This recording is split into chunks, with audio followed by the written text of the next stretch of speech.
All right, let's jump right in. We are going to tackle a strange and honestly a pretty powerful idea that's at the very heart of how we measure the world. It feels wrong at first, but I promise, once you get it, you'll start to see things a little differently. So think about this for a second. Your bus is supposed to show up around 10:05. What are the odds it arrives at that exact instant? I mean, not 10:05 and 1 nanosecond, not a millisecond before, but precisely perfectly on the dot. Well, in the world of statistics, the answer is zero. A big, flat zero. The chance is literally nothing. And I know what you're probably thinking right now. How in the world can that be zero? The bus does arrive. This isn't some trick question. It's actually a paradox that points to a fundamental truth about how we measure continuous things, like time. And figuring out that paradox is exactly what we're going to do.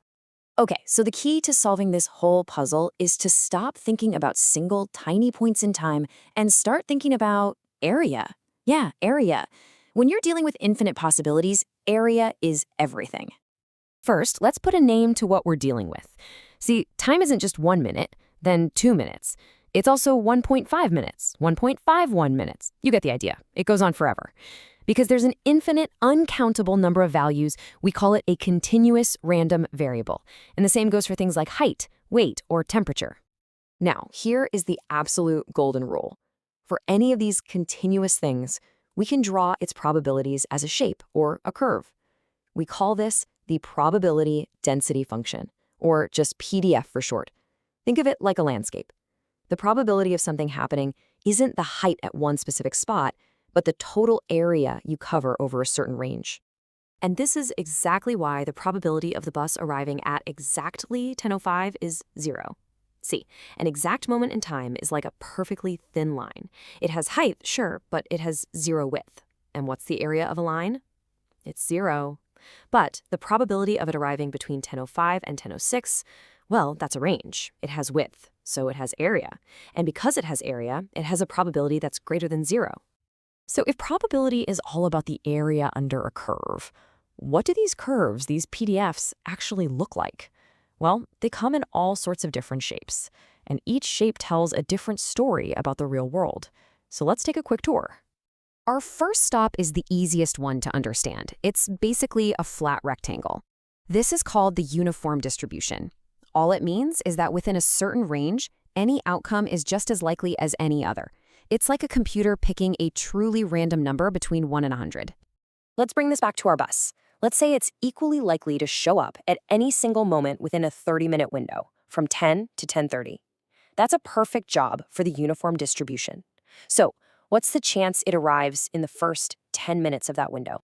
Well, we're looking for the area of that 10-minute slice out of the total 30-minute area. It's just 10 divided by 30, which is 1/3 or 33.3%. See? We can't ask about an exact point, but we can easily figure out the probability for an interval. All right, let's move on to our next shape. This one isn't a flat rectangle. It's a curve that starts really high and then drops off fast. This is the exponential distribution, and it's the classic shape for modeling how long you have to wait for something to happen. And you see this pattern everywhere. It describes the time until your next email pops up, how long a light bulb is going to last, or the time until a bus arrives if the arrivals are totally random. But its key feature is kind of weird. It's memoryless. That means the system has no idea what happened in the past. If the bus is supposed to arrive randomly every 10 minutes on average, and you've already been waiting for 9 minutes, the chance it shows up in the next minute is exactly the same as it was when you first got there. The past just doesn't matter. So let's make that real. Say you get an email about every 30 minutes on average. What's the chance the next one hits your inbox within the next 10 minutes?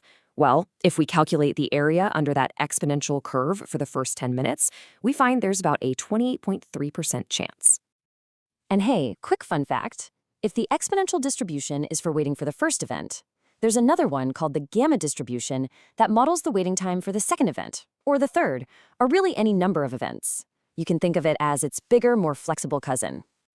Okay, time for our final and, by far, most famous shape of all. You know this one? You've seen it everywhere, from science class to the news. It is, of course, the elegant, symmetrical bell curve of the normal distribution. The normal distribution is all about two things. Its mean, that's the center peak, and its standard deviation, which just measures how spread out everything is. And it follows this really neat rule of thumb. About 68% of everything falls within one standard deviation of the middle, 95% falls within two, and pretty much everything, 99.7%, falls within three. Let's put it to work. Imagine a bunch of exam scores follow a perfect bell curve. The average score is a 70, and the standard deviation is 10 points. So, what's the probability that a random student scored below a 60? We can solve this pretty easily. First, we standardize the score. We take our score, 60, subtract the average, 70, and then divide by the standard deviation, 10. That gives us a z-score of -1. All that means is that a score of 60 is exactly one standard deviation below the average. Now, we just need to find the total area under the curve to the left of that spot.